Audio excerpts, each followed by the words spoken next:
بسم اللہ الرحمن الرحیم۔ السلام علیکم دوستو، نبی کریم صلی اللہ علیہ وآلہ وسلم کے سفر معراج کا تذکرہ چل رہا ہے۔ آپ صلی اللہ علیہ وآلہ وسلم کا سفر کہاں سے شروع ہوا اور پھر آپ صلی اللہ علیہ وآلہ وسلم نے کیا کیا مناظر دیکھے، آج کی ویڈیو میں بھی ہم آپ کو نبی کریم صلی اللہ علیہ وآلہ وسلم کے اسی سفر کے بارے میں مزید تفصیلات بتائیں گے، اور پھر آپ صلی اللہ علیہ وآلہ وسلم کی اللہ رب العزت سے ملاقات کے بارے میں بھی بتائیں گے کہ آپ صلی اللہ علیہ وآلہ وسلم کی اس ملاقات میں اللہ تعالیٰ سے کیا گفتگو ہوئی۔ پیارے دوستو، نبی کریم صلی اللہ علیہ وآلہ وسلم کو اسی سفر میں دوزخ کا حال دکھایا گیا۔ آپ صلی اللہ علیہ وآلہ وسلم ایک وادی میں پہنچے۔ وہاں آپ نے ایک بہت بدنما آواز سنی، آپ نے بدبو بھی محسوس کی۔ آپ نے پوچھا، جبرائیل یہ کیا ہے؟ انہوں نے بتایا، یہ جہنم کی آواز ہے، یہ کہہ رہی ہے، اے میرے پروردگار، مجھے وہ غذا دے جس کا تو نے مجھ سے وعدہ کیا ہے۔ میری زنجیریں اور بیڑیاں، میرے آگ، میرے شعلے، گرمی، گرم ہوا، پیپ اور عذاب کے دوسرے ہیبت ناک سامان بہت بڑھ گئے ہیں۔ میری گہرائی اور اس گہرائی میں آگ کی تپش یعنی میرا پیٹ اور اس کی بھوک بہت زیادہ ہے، اس لیے مجھے میری وہ خوراک دے جس کا تو نے مجھ سے وعدہ کیا ہے۔ جہنم کی اس پکار کے جواب میں اللہ تعالیٰ نے فرمایا، ہر کافر اور مشرک، بدطینت، بدماش اور خبیث مرد اور عورت تیری خوراک ہیں۔ یہ سن کر جہنم نے جواب دیا، بس میں خوش ہو گئی۔ دوستو، کہتے ہیں کہ اسی سفر میں آپ صلی اللہ علیہ وآلہ وسلم کو دجال کی صورت دکھائی گئی۔ اس کی شکل عبدالعزیٰ ابن قطن جیسی تھی۔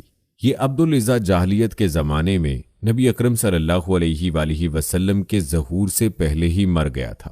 آپ کو وہاں کچھ لوگ دکھائے گئے، ان کے ہونٹ اونٹوں کے ہونٹوں جیسے تھے اور ان کے ہاتھوں میں پتھروں کی طرح کے بڑے بڑے انگارے تھے، یعنی اتنے بڑے بڑے تھے کہ ایک ایک انگارے میں ان کا ہاتھ بھر گیا تھا۔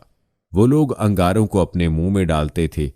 آپ نے یہ منظر دیکھ کر جبرائیل علیہ السلام سے پوچھا، جبرائیل یہ کون لوگ ہیں؟ جواب میں انہوں نے بتایا، یہ وہ لوگ ہیں جو زبردستی اور ظلم سے یتیموں کا مال کھاتے ہیں۔ اس کے بعد آپ صلی اللہ علیہ وآلہ وسلم نے کچھ لوگ دیکھے جن کے سامنے ایک طرف بہترین قسم کا گوشت رکھا تھا، دوسری طرف سڑا ہوا بدبودار گوشت تھا۔ وہ اچھا گوشت چھوڑ کر بدبودار گوشت کھا رہے تھے۔ آپ نے جبرائیل علیہ السلام سے پوچھا، یہ کون لوگ ہیں؟ انہوں نے بتایا، یہ وہ لوگ ہیں جن کو اللہ تعالیٰ نے پاک دامن عورتیں یعنی بیویاں دی تھیں، مگر یہ انہیں چھوڑ کر دوسری عورتوں کے پاس جاتے تھے، یا وہ ایسی عورتیں ہیں جو اپنے خاوند کو چھوڑ کر دوسرے مردوں کے پاس جاتی تھیں۔ آپ صلی اللہ علیہ وآلہ وسلم نے وہاں ایسے لوگ دیکھے جو اپنے ہی جسم سے پہلوؤں کا گوشت نوچ نوچ کر کھا رہے تھے۔ ان سے کہا جا رہا تھا، یہ بھی اسی طرح کھاؤ جس طرح تم اپنے بھائی کا گوشت کھایا کرتے تھے۔ آپ نے دریافت فرمایا، یہ کون لوگ ہیں؟ جبرائیل علیہ السلام نے کہا، یہ وہ لوگ ہیں جو ایک دوسرے پر آوازیں کسا کرتے تھے۔ دوستو، روایات بتاتی ہیں کہ جہنم دکھانے کے بعد آپ صلی اللہ علیہ وآلہ وسلم کو جنت دکھائی گئی۔ آپ صلی اللہ علیہ وآلہ وسلم نے وہاں موتیوں کے بنے ہوئے گنبد دیکھے، وہاں کی مٹی مشک کی تھی۔ آپ صلی اللہ علیہ وآلہ وسلم نے جنت میں انار دیکھے، وہ بڑے بڑے ڈولوں جتنے تھے اور جنت کے پرندے اونٹوں جتنے بڑے تھے۔ ساتوں آسمانوں کی سیر کی بعد آپ صلی اللہ علیہ وآلہ وسلم کو سدرۃ المنتہا تک لے جایا گیا۔ یہ بیری کا ایک درخت ہے۔ حضور اکرم صلی اللہ علیہ وآلہ وسلم نے سدرۃ المنتہا کی جڑ میں ایک چشمہ دیکھا، اس سے دو نہریں پھوٹ رہی تھیں، ایک کا نام کوثر اور دوسری کا نام رحمت۔ آپ صلی اللہ علیہ وآلہ وسلم فرماتے ہیں، میں نے اس چشمے میں غسل کیا۔ ایک روایت کے مطابق سدرۃ المنتہا کی جڑ سے جنت کی 4 نہریں نکل رہی ہیں۔ ان میں سے ایک نہر پانی کی، دوسری دودھ کی، تیسری شہد کی اور چوتھی نہر شراب کی ہے۔ اسی وقت سدرۃ المنتہا کے پاس آپ صلی اللہ علیہ وآلہ وسلم نے جبرائیل علیہ السلام کو ان کی اصل شکل میں دیکھا، یعنی جس شکل میں اللہ تعالیٰ نے بنایا تھا۔ ان کے 600 پر ہیں اور ہر پر اتنا بڑا ہے کہ اس سے آسمان کا کنارہ چھپ جائے۔ ان پروں سے رنگا رنگ موتی اور یاقوت اتنی تعداد میں گر رہے تھے کہ ان کا شمار اللہ ہی کو معلوم ہے۔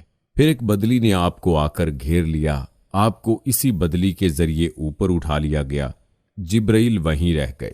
بدلی کی جگہ بعض روایات میں ایک سیڑھی کے ذریعے اٹھانے کا ذکر بھی آیا ہے۔ دوستو، کہا جاتا ہے کہ یہاں آپ صلی اللہ علیہ وآلہ وسلم نے سریر اقلام یعنی لوح محفوظ پر لکھنے والے کلموں کی سرسراہٹ کی آوازیں سنی۔ یہ تقدیر کے کلم تھے اور فرشتے ان سے مخلوق کی تقدیریں لکھ رہے تھے۔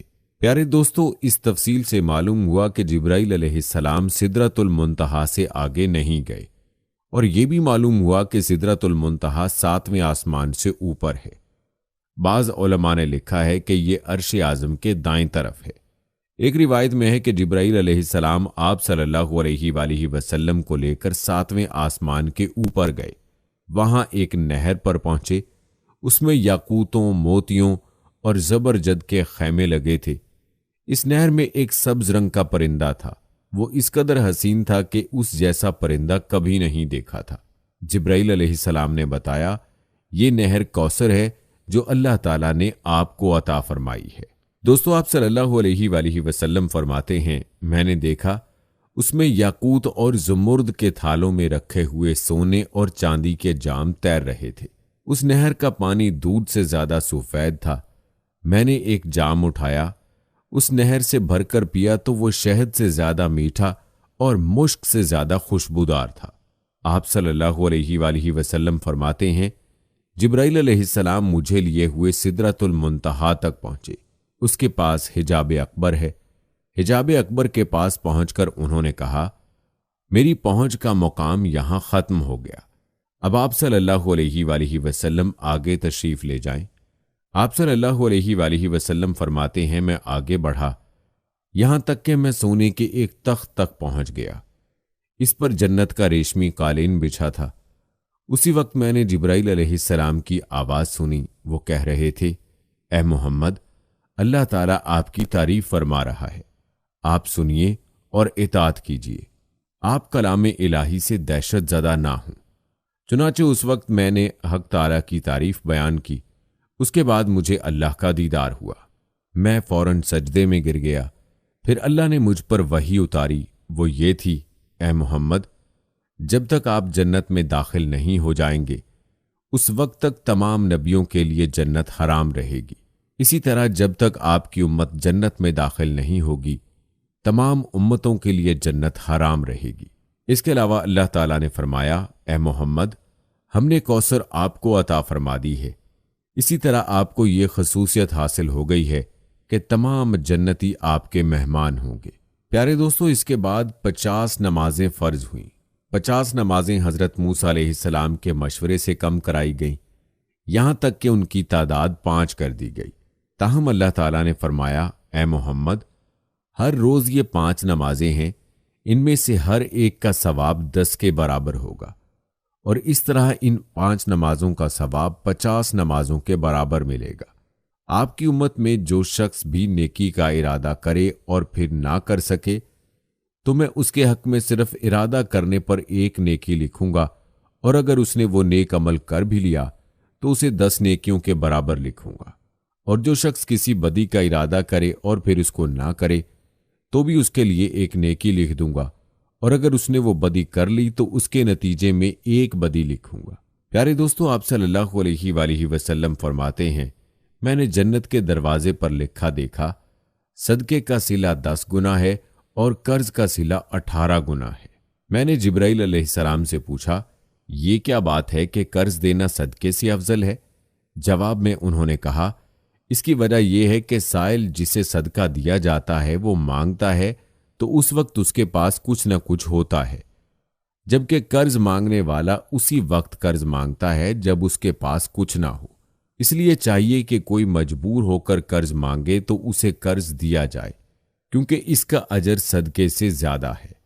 پیارے دوستو، کہتے ہیں کہ حضور اقدس صلی اللہ علیہ وآلہ وسلم نے معراج کے دوران جہنم کے داروغہ مالک کو دیکھا۔ وہ انتہائی سخت طبیعت کا فرشتہ ہے، اس کے چہرے پر غصہ اور غضب رہتا ہے۔ آپ صلی اللہ علیہ وآلہ وسلم نے اسے سلام کیا، داروغہ نے سلام کا جواب دیا، خوش آمدید بھی کہا، لیکن مسکرایا نہیں۔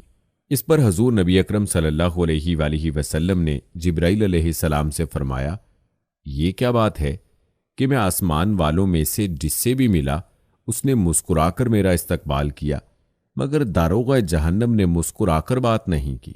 اس پر جبرائیل علیہ السلام نے کہا، یہ جہنم کا داروغہ ہے، جب سے پیدا ہوا ہے آج تک کبھی نہیں ہنسا، اگر یہ ہنس سکتا تو صرف آپ ہی کے لیے ہنستا۔ روایات کے مطابق حضور صلی اللہ علیہ وآلہ وسلم سے ہم کلامی کے بعد آسمانوں سے واپس زمین پر تشریف لے آئے۔ جب اپنے بستر پر پہنچے تو وہ اسی طرح گرم تھا جس طرح چھوڑ کر گئے تھے۔ یعنی معراج کا یہ عجیب واقعہ اور اتنا طویل سفر صرف ایک لمحے میں پورا ہو گیا۔